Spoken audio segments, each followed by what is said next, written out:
If you dance this, I'll give you $100 million, the millionaire joked. The maid's daughter did, and his jaw dropped to the floor. It began with a joke meant to humiliate.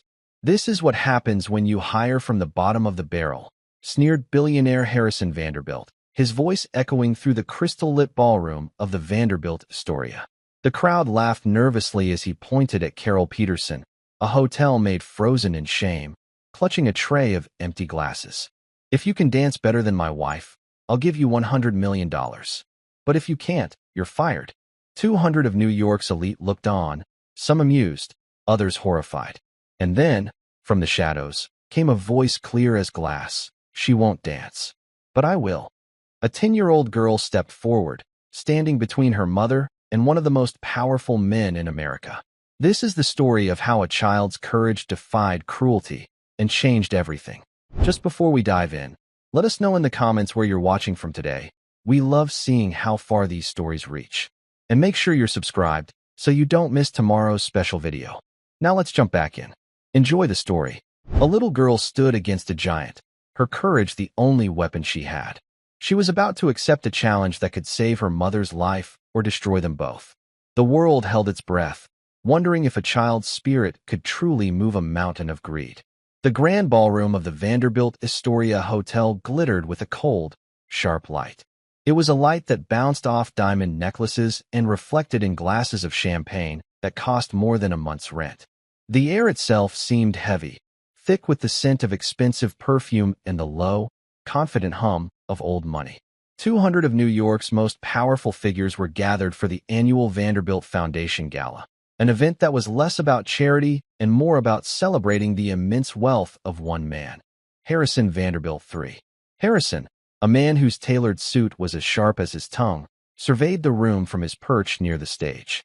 His face, etched with the permanent scowl of someone who had never been told no, scanned the crowd. He wasn't looking at his guests. He was inspecting them, judging the quality of their jewels, the sincerity of their smiles. To him, people were assets or liabilities, and tonight, everyone was an asset, their presence adding another layer of polish to his formidable reputation. He was a king in his crystal castle, and he enjoyed the view. In the shadows, near a service corridor, a different world existed. Here, the air smelled of bleach and quiet desperation. Carol Peterson, a maid at the hotel for the past 6 years, moved with a practiced invisibility. At 42, her hands were chapped and her back ached with a permanent, dull throb, but her movements were efficient, her face a mask of professional calm. She refilled ice buckets and cleared away abandoned glasses, her path a silent, looping dance around the edges of celebration. Her only goal was to get through the night without being noticed. To be noticed was to risk a complaint, and a complaint could mean losing her job. Losing her job was a catastrophe she couldn't afford to imagine. Tucked away in a small supply closet, her daughter, Emily, sat on an overturned bucket. At 10 years old, Emily was a whisper of a girl, with hair the color of pale corn silk and eyes the color of a summer sky. She was supposed to be with Mrs. Gable next door, but the elderly woman had fallen ill at the last minute. Carol had no other choice. She had brought Emily to work, hiding her away with a worn copy of The Secret Garden and a stern warning to stay silent and out of sight. Emily wasn't reading. She was listening to the muffled sounds of the orchestra, her small foot tapping a rhythm against the concrete floor. She could feel the vibrations of the bass through the soles of her worn sneakers. In her mind, she was on that dance floor, not as a guest, but as a performer. She imagined herself spinning under the grand chandeliers, her simple dress transformed into a costume of flowing silk. It was a secret dream, one she and her mother rarely spoke of anymore. It was a dream from before the sickness, before the mountain of bills had buried them. The sickness had come for her father first, a swift and merciless cancer that had stolen him and every penny of their savings. Then, it had come for Carol. Not a cancer, but a persistent, debilitating illness that required treatments not fully covered by her meager insurance. The debt was a living thing, a monster that grew larger every month. It was the reason for the double shifts, the reason Emily was sitting in a closet instead of a warm bed, the reason the light in her mother's eyes seemed to be dimming. Carol entered the closet, her face etched with exhaustion. "Just a few more hours, sweetie," she whispered, handing Emily a small bottle of water. Are you doing okay? Emily nodded, forcing a smile.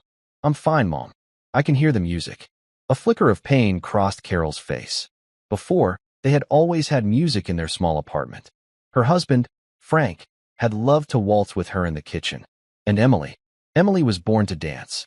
From the time she could walk, she moved with a grace that seemed otherworldly. Frank's father, a decorated war veteran, had been the one to notice it first.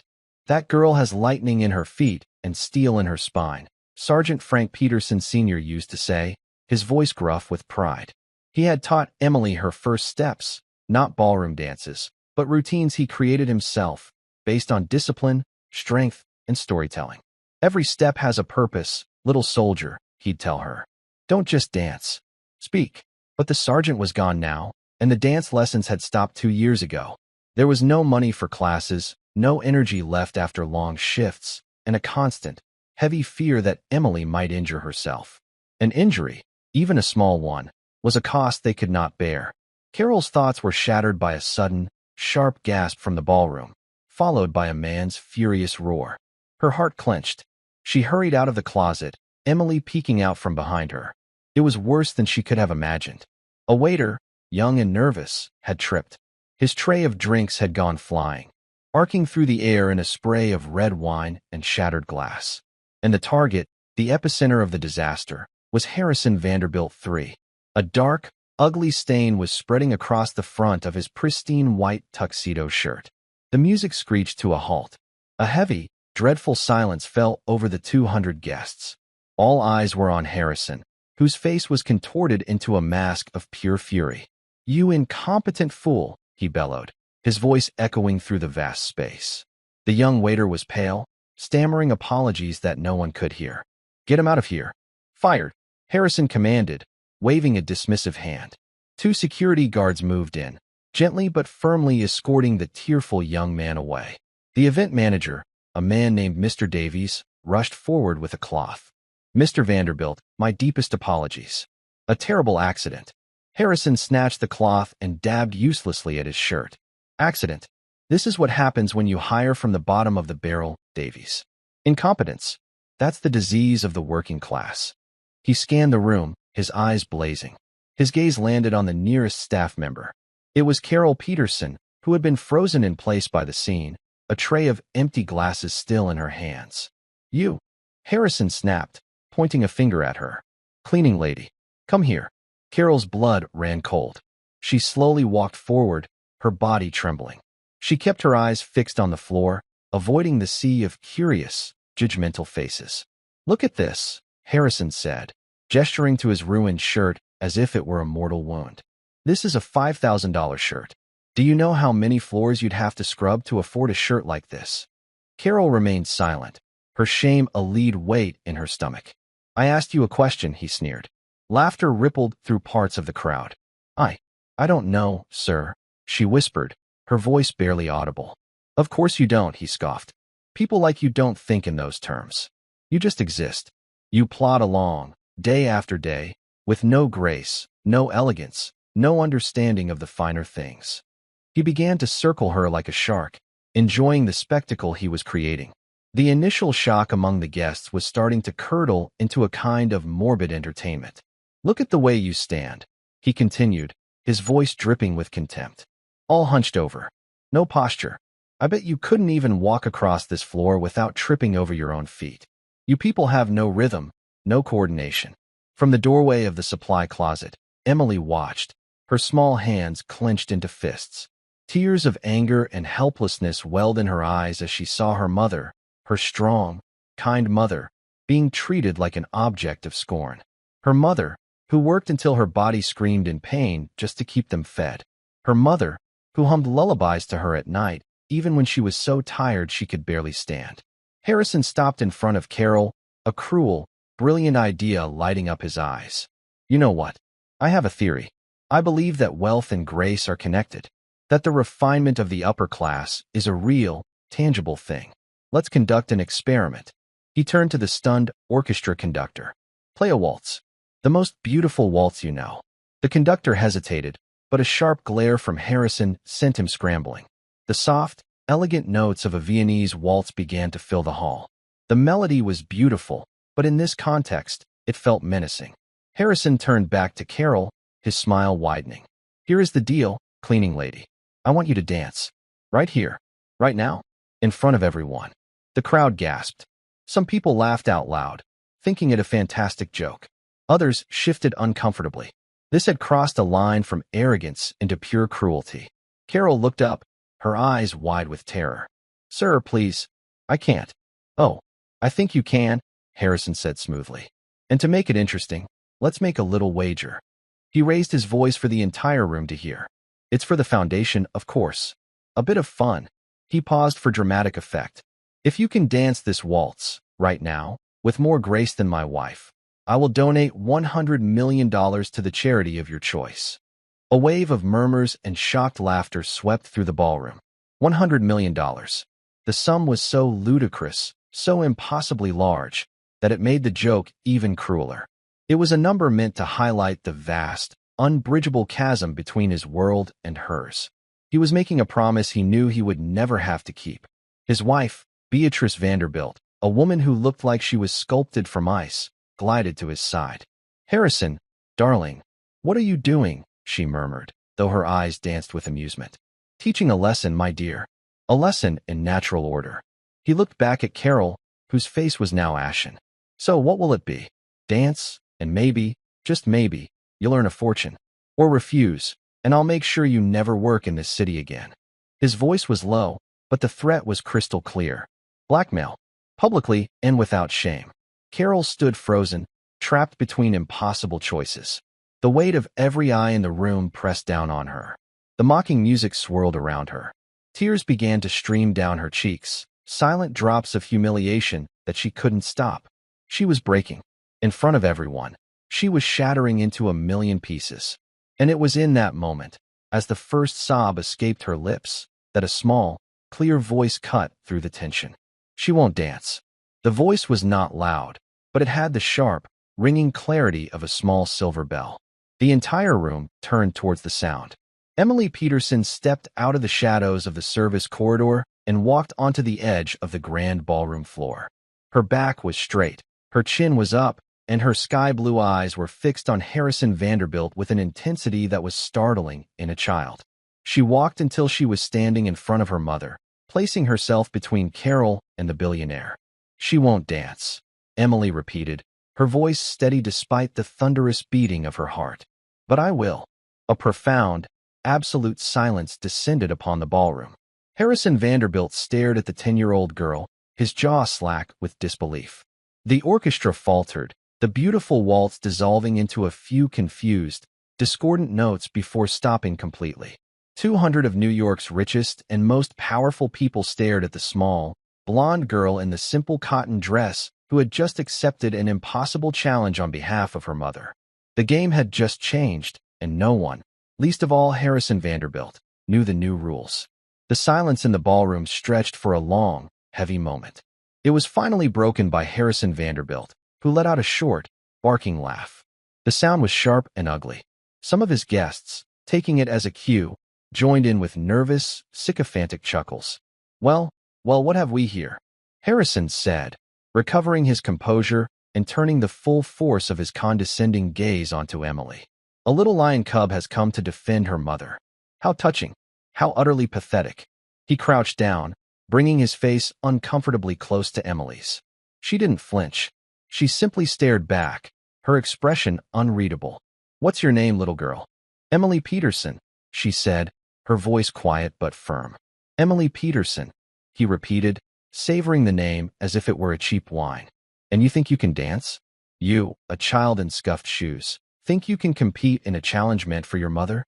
My mother is tired, Emily said simply. She works too hard. But I know how to dance. My grandpa taught me. This statement struck Harrison as hilarious. Did he now? Your grandpa? Was he a dance instructor at some back alley studio? The laughter in the room grew louder, more confident. The tension had broken, replaced by the giddy cruelty of a mob that had found a new, even more vulnerable target. Carol rushed to Emily's side, grabbing her small shoulders. Emily, no? Sweetheart, come with me. Let's go home. Her voice was a frantic whisper, her eyes pleading. She tried to pull Emily away, back into the safety of the shadows, but Emily stood her ground. "No, Mom," she said, her eyes never leaving Harrison's. "He made you cry? A man isn't supposed to make people cry like that. Grandpa said that bullies only win when good people do nothing." The mention of her grandfather, Sergeant Frank Peterson Sr., sent a jolt through Carol. She looked at her daughter's determined stance, the straightness of her spine, and for a moment, she didn't see a 10-year-old girl. She saw the echo of her father-in-law, a man who had faced down enemy fire and never once took a step backward. She saw his integrity, his unbreakable spirit, living on in this tiny, fierce child. Her grip on Emily's shoulders loosened. Harrison, meanwhile, was thoroughly enjoying the new turn of events. This was better than he could have possibly planned. Humiliating a maid was one thing, but humiliating a child? The spectacle would be legendary. He stood up straight and addressed the room, his voice booming with theatrical generosity. "All right, ladies and gentlemen, we have a new contestant. Little Emily Peterson believes she can dance for her mother's honor. And for $100 million. He paused, letting the absurdity of the statement sink in. "I am a man of my word. The offer stands. If this child can dance the waltz with more grace and skill than my wife, Beatrice, I will make the donation." Beatrice Vanderbilt glided forward. She was a former amateur ballroom champion, a woman who spent 3 days a week with a private tutor from Vienna. She looked Emily up and down, a venomous smile playing on her lips. "This is absurd, Harrison. It's like pitting a racehorse against a stray puppy. It's hardly a competition." "Nonsense, darling," Harrison boomed. "It's entertainment. And we need to set the standard, don't we? You will dance first. Show our little guest what real grace looks like." He then turned back to Emily, his eyes glinting with malice. "But every wager needs stakes on both sides. The $100 million is what you win. We must decide what you lose." He tapped his chin, pretending to think. "I know. When you fail, and you will fail, make no mistake, your mother will not be fired. That's too simple." Instead, his voice dropped, becoming silky and cruel.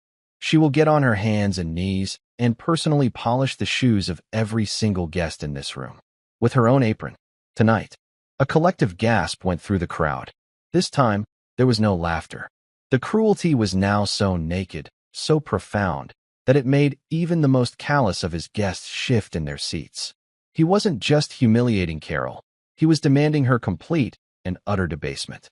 He was asking her to sacrifice her last shred of dignity in front of her own child. Carol's face went white. "No," she choked out. "You can't. She's just a child. This is between you and me." "It was," Harrison corrected her smoothly. "Until your daughter stepped in. These are the terms. Accept them, or leave here tonight with no job and no prospects. I will personally see to it." He had them trapped, cornered. The choice was between a slow, painful financial ruin or a swift, soul-crushing humiliation. Before Carol could say another word, Emily spoke. "I accept." The words hung in the air, defiant and clear. Carol looked at her daughter in horror, but Emily's expression was calm. It was the calm of a soldier who had already calculated the risks and decided to advance. "Excellent." Harrison clapped his hands together. "The puppy has teeth. Or at least it thinks it does. Let's get this show on the road." As Beatrice began to warm up near the dance floor, doing a few elegant stretches to show off her training, a man quietly moved through the crowd. He was David Miller, the hotel's head of security for over 30 years. He was a tall, broad-shouldered man with a quiet demeanor and eyes that missed nothing. He had served in the army with Frank Peterson Sr. They had been friends. He had known Carol's husband, and he had met Emily a few times when she was a little girl. He had watched this entire, horrifying scene unfold from the back of the room, his anger a slow, burning fire. He approached Carol, who was now standing helplessly by the wall, watching in a state of shock as her daughter prepared to face the lions. "Carol," David said, his voice a low, steady rumble. "Is she sure about this?" "I don't know, David," Carol whispered, her voice breaking. "She's so stubborn, just like her grandfather. She gets an idea in her head." "Frank was the bravest man I ever knew," David said, his gaze fixed on Emily. "He used to talk about her all the time. He said she was special. He said she had a gift." He looked closer at Emily, who was standing motionless at the edge of the dance floor. She wasn't looking at the crowd or at Beatrice. Her eyes were closed, her hands loosely at her sides. She seemed to be gathering herself, drawing strength from some deep, inner well. What did he teach her? David asked softly.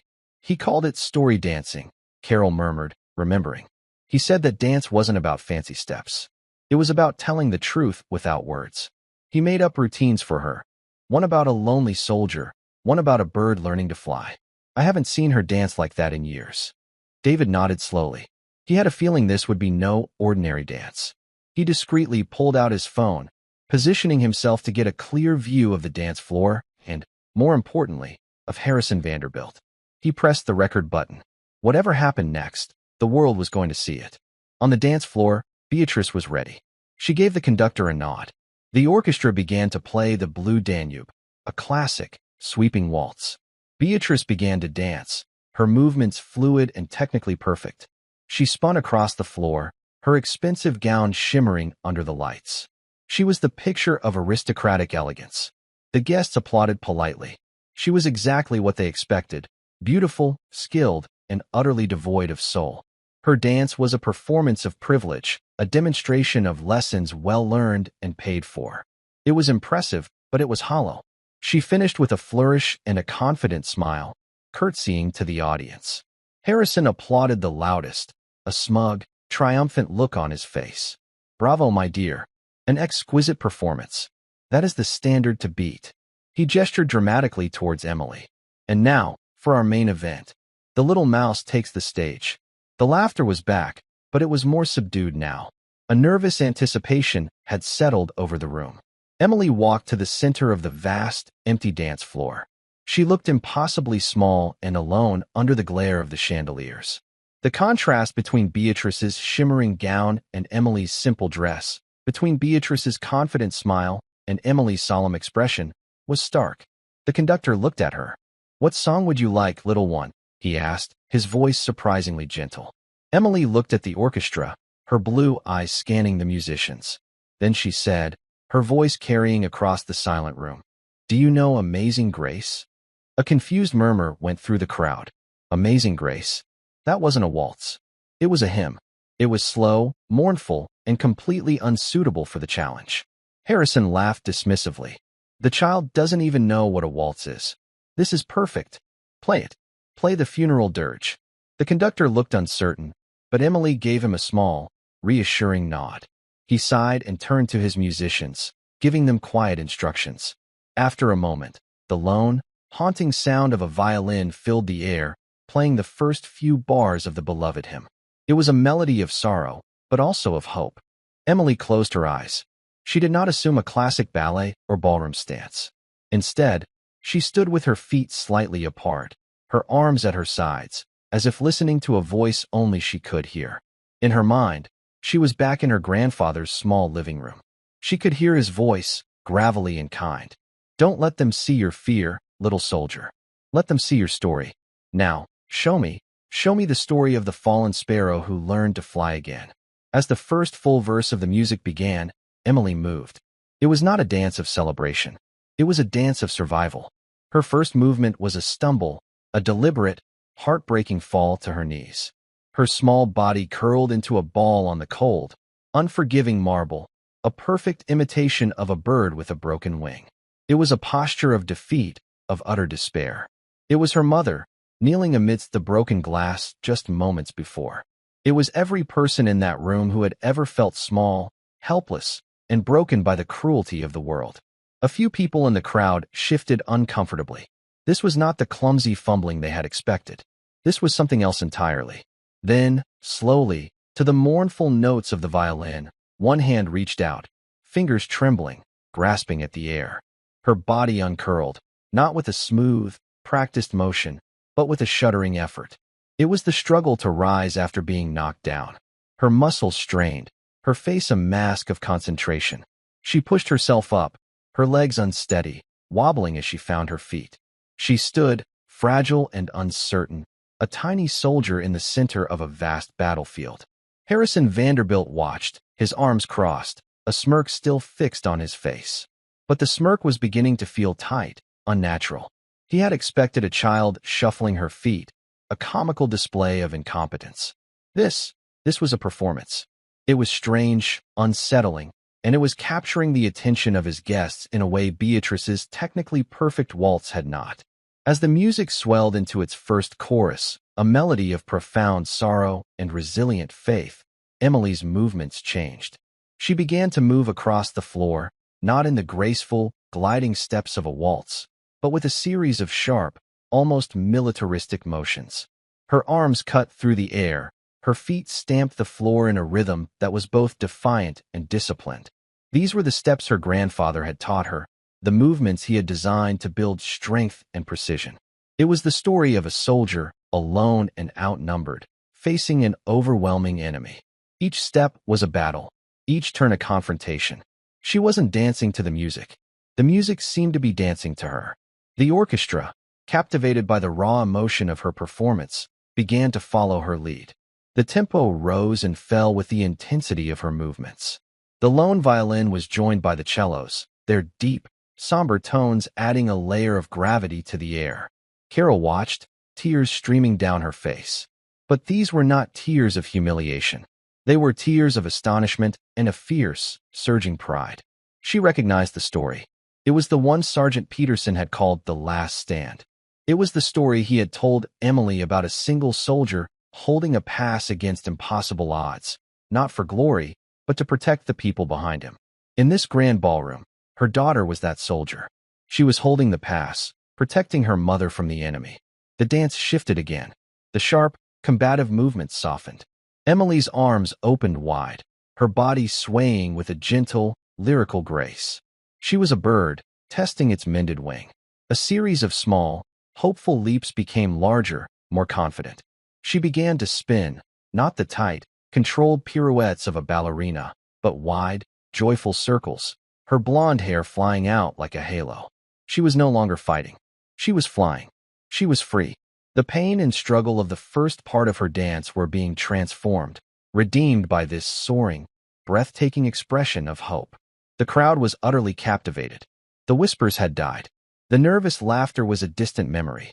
No one was looking at their phones. No one was thinking about their stock portfolios or their summer homes in the Hamptons. Every single person was watching the little girl in the simple dress who was telling a story more profound and more moving than any they had ever seen on a Broadway stage. They were seeing their own struggles, their own secret heartbreaks, their own moments of resilience played out on the marble floor. They saw their mothers, their daughters, their own younger selves who had dared to dream in the face of a cold, indifferent world. And in the collective gaze of 200 of New York's most cynical and powerful people, something remarkable happened. They began to feel. David Miller, standing by the back wall, kept his phone steady, his knuckles white. He saw the sergeant in every step Emily took. He saw his friend's iron will, his unshakable integrity, his belief that true strength came not from wealth or power, but from courage and love. He wasn't just recording a video, he was bearing witness. The only person in the room who seemed immune to the magic was Harrison Vanderbilt. His face had gone from smug amusement to confused irritation, and finally, to a dark, simmering rage. This was not how his game was supposed to go. The child was supposed to be a clown, an object of ridicule. But she wasn't. She was a prodigy. She was a star. And she was stealing the spotlight at his party, in his hotel, turning his carefully orchestrated spectacle of cruelty against him. She was making him look like a fool, not through clumsiness, but through a talent so immense it was undeniable. His guests were not laughing at her, they were mesmerized by her. He could feel the mood in the room shifting, turning against him. The admiration in their eyes was an indictment of his own boorish behavior. As the final, soaring notes of Amazing Grace filled the hall, Emily's dance came to an end. She finished not with a bow or a curtsy, but by standing perfectly still in the center of the floor, her chest rising and falling with her breath, her head held high. She slowly lowered her arms and looked directly, not at the audience, but at one man. Her sky-blue eyes, clear and unwavering, locked onto Harrison Vanderbilt. There was no fear in her gaze. There was no anger. There was only a quiet, powerful question. For a full 10 seconds, the ballroom was shrouded in a silence so complete it was like a physical presence. It was a silence of awe, of reverence. Then, one person began to clap. It was an elderly woman in the front row, a respected philanthropist known for her quiet dignity. Her solitary applause was followed by another, and then, like a tidal wave, the room erupted. It was not polite applause. It was a roar. It was a standing ovation. People were on their feet, their faces alight with an emotion that had been absent all evening, genuine admiration. They were clapping for the child, for her courage, for her astonishing gift. They were clapping for the beauty and truth she had brought into this cold, sterile room. Carol sobbed openly, her hand covering her mouth, her heart feeling like it would burst with love and pride. The applause went on, a deafening tribute to the small girl who had stared down a giant and won. Harrison Vanderbilt stood frozen in the eye of the storm, his face a thunderous mask of fury. The sound of the applause was a physical assault. It was a judgment. It was the sound of him losing control. "Stop," he roared, his voice barely audible over the din. "Stop it." Slowly, reluctantly, the applause died down, replaced by a tense, expectant silence. The guests turned to look at him, their expressions no longer sycophantic, but questioning, challenging. "What is wrong with you people?" Harrison snarled, his voice shaking with rage. "You're applauding a circus act. That was not a waltz. That was flailing." She did not fulfill the conditions of the wager. He pointed a trembling finger at Emily. "The challenge was to dance the waltz with more grace than my wife. She failed. The wager is off. And as for the consequences," he turned a venomous glare on Carol. Your daughter made a deal. You will honor it. Get on your knees." A wave of shock and disgust rippled through the audience. They had just witnessed something beautiful, something transcendent, and Harrison's response was to double down on his cruelty. He had completely misjudged the room. The spell of his power was broken. "I don't think so, Harrison." The voice came from the back of the room. It was calm, authoritative, and it belonged to a man who had not spoken all evening. General Marcus Thorne, a retired four-star general and a highly respected member of the city's old guard, began to walk forward. He was a man in his late 70s, with a ramrod-straight posture and eyes that had seen the worst of humanity and had not blinked. He was one of the few people in New York whose influence and reputation rivaled Vanderbilt's. When he spoke, people listened. "That girl showed more grace in 5 minutes than you've shown in your entire life," the general said, his voice cold as steel. He stopped beside Emily, placing a gentle, protective hand on her shoulder. He looked down at her, and his stern expression softened for a moment. "That was quite a display, young lady. Your grandfather would have been proud." Emily looked up at him, her eyes wide with surprise. "You knew my grandpa?" "I did," the general said, his voice softening. "I had the honor of serving with Sergeant Frank Peterson. He was one of the finest men I ever knew. He saved my life and the lives of 5 other men during the Battle of Fallujah. He ran through enemy fire, with no regard for his own safety, to pull us out of a burning vehicle. He was awarded the Medal of Honor for his bravery." He turned his piercing gaze back to Harrison Vanderbilt, and now his voice was laced with a quiet, deadly fury. "That man, Harrison, was a hero, a true American hero. And you worthless, arrogant bully, have spent the evening trying to humiliate his family. You tried to debase his daughter-in-law and his granddaughter in front of 200 people for your own sick amusement." The revelation hit the room like a physical blow. The little girl who had just danced for them was not just any child. She was the granddaughter of a Medal of Honor recipient. A legend. The story had just taken on a whole new dimension. The disrespect shown by Harrison was no longer just a personal cruelty. It was an insult to the memory of a national hero. Harrison's face had gone pale. He had known, of course, that Carol's last name was Peterson, but it was a common name. He had never made the connection. He had stepped on a landmine he never knew was there. The general wasn't finished. "The wager," he continued, his voice ringing with authority, "was about grace. And grace, Mr. Vanderbilt, is not about perfect dance steps or expensive dresses. It is about dignity under pressure. It is about courage in the face of cruelty. It is about honor. By that definition, this child has not only met the conditions of your challenge, she has surpassed them in a way you are clearly incapable of understanding." He turned to address the silent, watchful crowd. "I, for one, believe the wager was won. And I will personally pledge the first $10 million to whatever charity Mrs. Peterson chooses." Before the words were even fully out of his mouth, the elderly philanthropist who had started the applause spoke up. "And I will pledge another $5 million. A third voice called out, "Count me in for 5. And then another, and another. It was a cascade. Pledges began flying from every corner of the ballroom. It was a spontaneous, overwhelming rebellion against Harrison Vanderbilt. His guests, the very people whose approval he craved, were publicly and enthusiastically siding with his victim. They were not just donating money, they were casting a vote. They were voting against him. Within minutes, the pledges had soared past 50 million, then 75, then 100. They were collectively, joyfully, fulfilling the promise that Harrison had made as a joke, turning his cruel wager into a stunning reality. Harrison Vanderbilt stood alone in the center of the room, his wife having discreetly melted back into the crowd. His face was a canvas of disbelief, fury, and for the first time in his life, a creeping, unfamiliar feeling, utter and complete humiliation. The power he had wielded so arrogantly all night had vanished.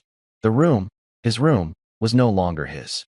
It belonged to the maid and her daughter. David Miller stopped recording. He had more than enough. He quietly sent the file to a journalist friend at the New York Times with a simple message: "You're not going to believe this." Emily stood beside the general, her small hand now holding his. She looked at her mother, who was being surrounded by well-wishers, women in diamonds and silk who were now patting her arm and telling her how proud she must be. Carol was crying and laughing at the same time, her face transformed by a joy so profound it seemed to erase years of hardship. Then, Emily looked back at Harrison Vanderbilt. He looked small now, pathetic and isolated in his own glittering ballroom. She felt a strange pang in her chest. It wasn't triumph. It was something closer to pity. Her grandfather had taught her about fighting, but he had also taught her about victory. "A real soldier never gloats, little one," he had said. "When the battle is over, you show respect. That's what separates us from the monsters." She let go of the general's hand and walked across the floor one last time. She stopped a few feet in front of the billionaire who had tried to destroy her family. Harrison looked down at her, his eyes filled with a venomous hatred. "What do you want?" he spat. Emily didn't answer right away. She simply looked at him, her gaze clear and steady. Then she did something no one expected. She curtsied. It was a small, simple, perfect curtsy, a gesture of traditional respect. "Thank you, Mr. Vanderbilt," she said, her voice soft but clear. "You've helped a lot of people tonight." And with that final, devastating act of grace, she turned her back on him and walked away, leaving him to drown in the ruins of his own making. The battle was over. The little soldier had won. The grand ballroom, which only an hour ago had been a stage for Harrison Vanderbilt's power, was now the scene of his undoing. The guests, his guests, were no longer looking at him. They were clustered around Carol and Emily, their checkbooks and phones out, making good on their pledges. General Thorne stood guard like a sentinel, his presence a clear and immovable shield around the mother and daughter. Mr. Davies, the hotel manager who had been terrified of Harrison just a short while ago, now bustled about with an officious air, offering Carol a comfortable chair and bringing Emily a glass of lemonade. His actions a clear signal of where the hotel's allegiance now lay. Harrison stood rooted to the spot, a statue of impotent rage. He watched as his carefully constructed universe crumbled around him. The air, once thick with deference to his name, was now filled with whispers that stung like hornets. "Disgraceful. Son of a hero. Did you see his face? Serves him right." Each phrase was a small hammer blow against the fragile ego of a man who had never known anything but worship. He tried to salvage the situation. He strode towards the largest group, attempting a jovial, dismissive laugh. "Well, it seems our little charity event was more successful than I could have imagined," he boomed, his voice strained. Who knew a little maid's dance could be so profitable? No one laughed. The crowd simply parted, their backs turning to him, creating a silent, moving wall that excluded him completely. He was a ghost at his own party. The message was clear. His money could no longer buy their respect. Beatrice, his wife, materialized at his elbow. Her face was a frozen mask of fury. "You have made us a laughingstock, Harrison," she hissed, her voice low and venomous. "You and your pathetic, brutish games." You didn't just humiliate yourself. You humiliated me. Our name will be mud by morning." "They're fools," he snarled back, grabbing a glass of champagne from a passing tray. "In a week, they will have forgotten all about it. They'll come crawling back." "Will they?" she asked, her voice dripping with ice. "Or will they be lining up to do business with General Thorne and his newfound protege, the heroic orphan of America's greatest soldier? You haven't just lost a room, you fool. You've lost the narrative."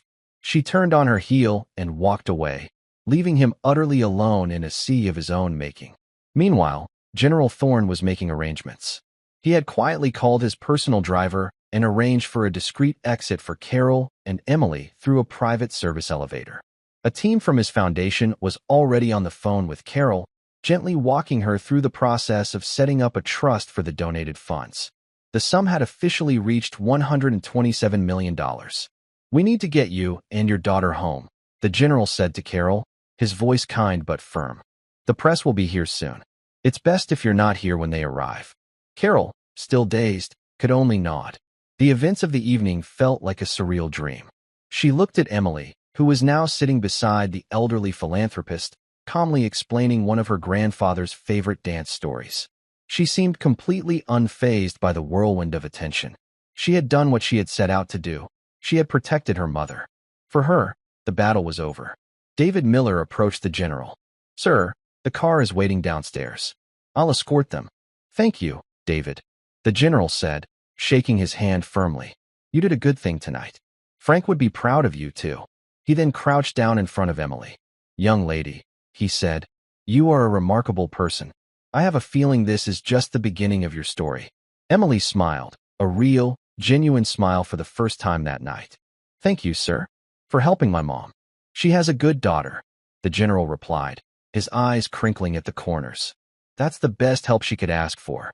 Escorted by David, Carol and Emily slipped out of the ballroom, leaving behind the glittering chaos and the simmering rage of Harrison Vanderbilt. They rode the service elevator down to the basement parking garage, the silence a stark contrast to the noise upstairs. As they stepped out into the cool night air, the reality of what had happened began to sink in. They didn't speak on the ride home in the general's plush-town car. Carol simply held Emily's hand, her thumb stroking the back of her daughter's small, strong fingers. The numbers, the pledges, the standing ovation, it all felt secondary. The one thing that shone with brilliant clarity in her mind was the image of her daughter, small and defiant, stepping out of the shadows to stand for her. The monster of debt that had haunted their lives, that had woken Carol in a cold sweat night after night, had been slain. Not by a prince or a fairy godmother, but by a 10-year-old girl with lightning in her feet and steel in her spine. When they arrived at their small, third-floor walk-up apartment, the place looked exactly the same, but everything was different. The worn sofa, the dripping faucet, the stack of unpaid medical bills on the kitchen table, they had lost their power. They were just things, not threats. Carol tucked Emily into bed, pulling the thin blanket up to her chin. "You were so brave tonight, sweetie," she whispered, her voice thick with emotion. "I have never been so proud in my entire life." Emily looked up at her, her eyes heavy with sleep. "I love you, Mom," she murmured. "I love you too, my little dancer," Carol whispered back, kissing her forehead. More than all the stars in the sky. She stood in the doorway for a long time, watching her daughter sleep. Then she walked to the kitchen table, picked up the terrifying stack of bills, and, with a sense of ceremony, dropped them into the trash can. It was the beginning of a new life. By 8 a.m. the next morning, the story was everywhere.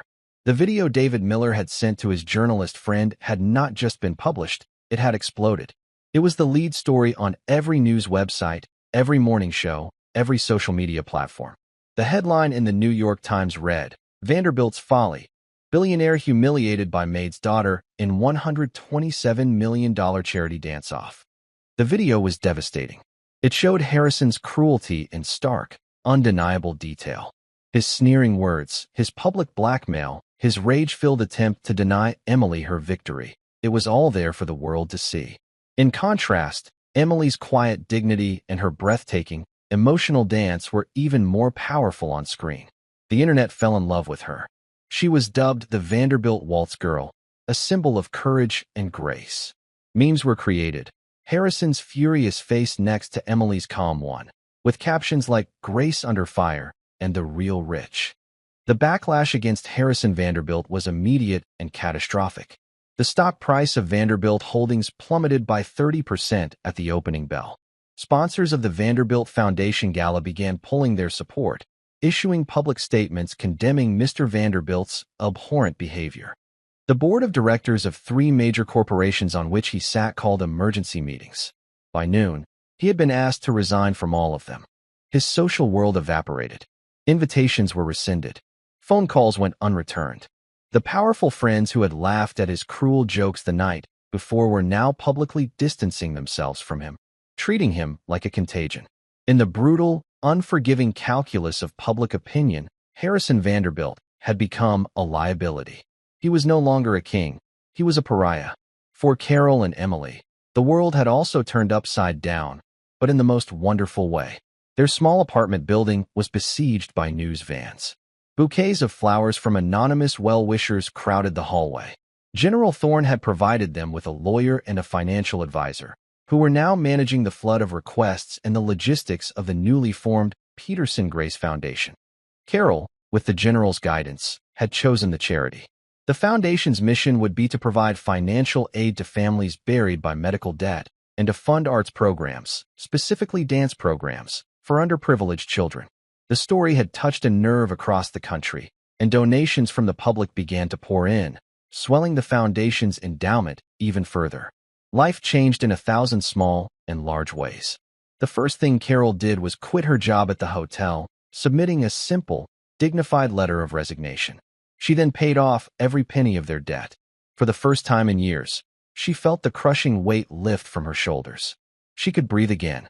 They moved from their small, cramped apartment to a comfortable, sunny house in a quiet neighborhood with a small backyard. It wasn't a mansion, but to them, it felt like a palace. The most important feature of the new house was a room with a polished hardwood floor and a wall of mirrors. It was Emily's dance studio.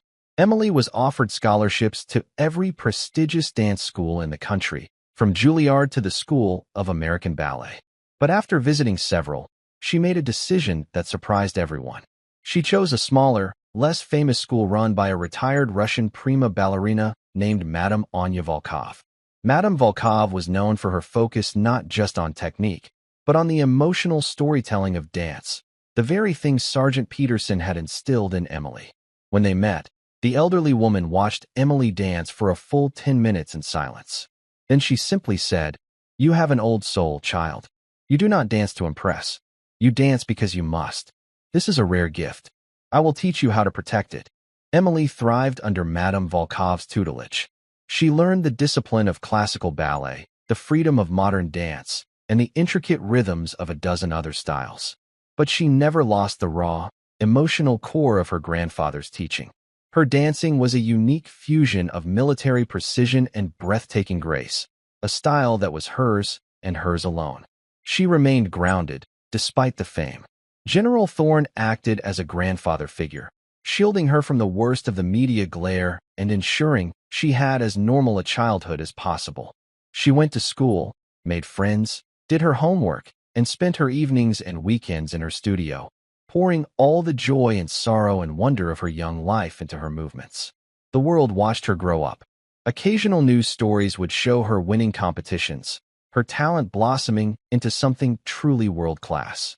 She never gave interviews about that night at the hotel, but she didn't have to. Her dancing said it all. It spoke of strength born from hardship, of beauty found in unexpected places, of the quiet, unshakable power of a loving heart. And Harrison Vanderbilt? He disappeared from public life. He and Beatrice divorced. He sold his company at a massive loss and retired to a private island, a king in a kingdom of one. Sometimes, late at night, when the news would show a clip of a now teenage Emily Peterson soaring across a stage, he would watch, his face a mixture of resentment and a strange, grudging awe. He had tried to make her small, but instead, he had made her limitless. He had set out to prove that grace was a product of wealth, but she had proven it was a product of the soul. He had joked about giving her $100 million, and in the end, that was exactly what it had cost him. He had lost a fortune, but he had lost so much more. He had lost his name, his power, and the one thing he could never get back, his story. Because his story was no longer his. It was, and would forever be, a footnote in the story of the girl who danced. 5 years later, the stage of the Metropolitan Opera House was dark. A single spotlight cut through the blackness, illuminating a lone figure in the center. She was no longer a girl, but a young woman of 17. Emily Peterson had grown into her grandfather's descriptions. The lightning in her feet was now a controlled, explosive power that captivated audiences around the world. The steel in her spine was visible in her flawless posture, her unwavering confidence, her command of the stage. Tonight was the premiere of her first original production, a full-length ballet she had choreographed herself. It was titled The Last Stand. In the audience, Carol watched from the front row, seated between General Thorne and a beaming Madame Volkov.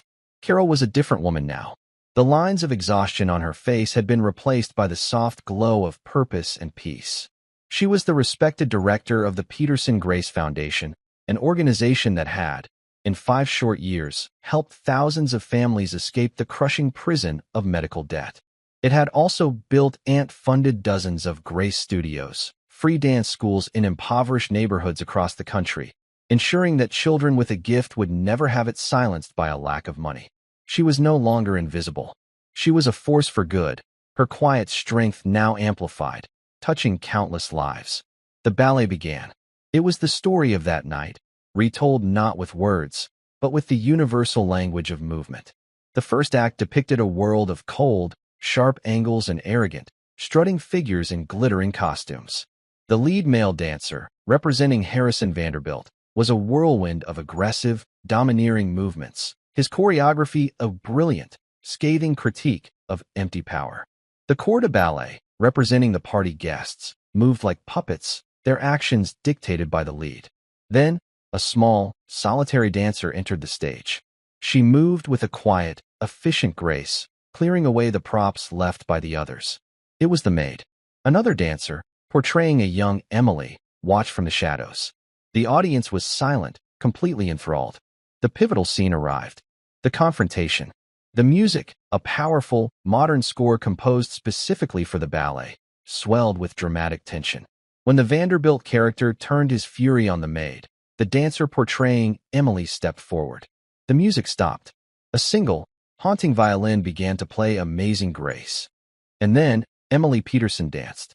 She danced the story of the fallen sparrow. She danced the story of the lone soldier. She danced the story of her mother's pain and her own fierce, protective love. It was the same dance from that night in the ballroom, but it was deeper, richer, imbued with 5 more years of life, of training, of understanding. It was a masterpiece of emotional storytelling. On the vast stage of the Met, her performance was not just a personal memory. It became a universal anthem of defiance against cruelty, of hope against despair. When the final note faded and Emily stood, poised and triumphant, in the single spotlight, the silence held for a beat. Then the theater exploded. The applause was a physical force, a tidal wave of sound that seemed to shake the very foundations of the building. It was a roar of recognition, of admiration, of love. Roses rained down on the stage. Backstage, after the 17th curtain call, Emily was wrapped in a hug by her mother. "He would be so proud of you, sweetie," Carol whispered, her eyes shining. Not just for the dancing, for the story. General Thorne, his own eyes suspiciously moist, simply squeezed her shoulder. "You honored him tonight, Emily. You honored all of them." A week later, a letter arrived at the Peterson Grace Foundation. It was addressed to Emily. The envelope was made of cheap paper, the postmark from a small, forgotten town in the Caribbean. The handwriting inside was shaky, almost unrecognizable. "Miss Peterson, I saw a report about your ballet on the news. They showed a clip of your performance.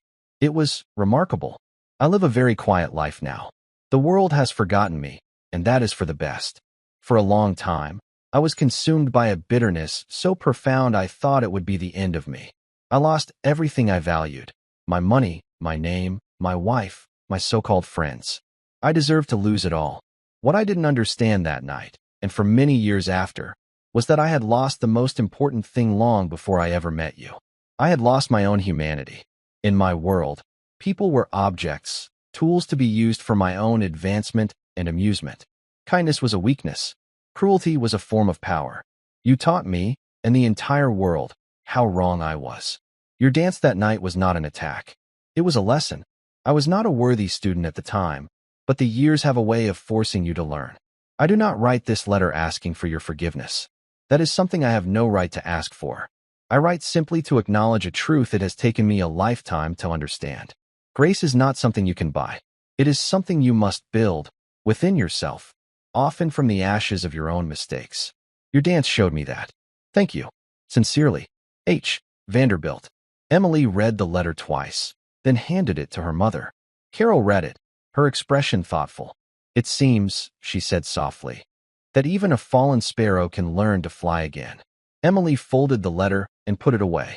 She felt no triumph, no satisfaction, only a quiet sense of closure. The final ghost of that night had been laid to rest. The next day, Emily was at one of the Foundation's newest Grace studios in the Bronx. She was not there as a star, but as a teacher.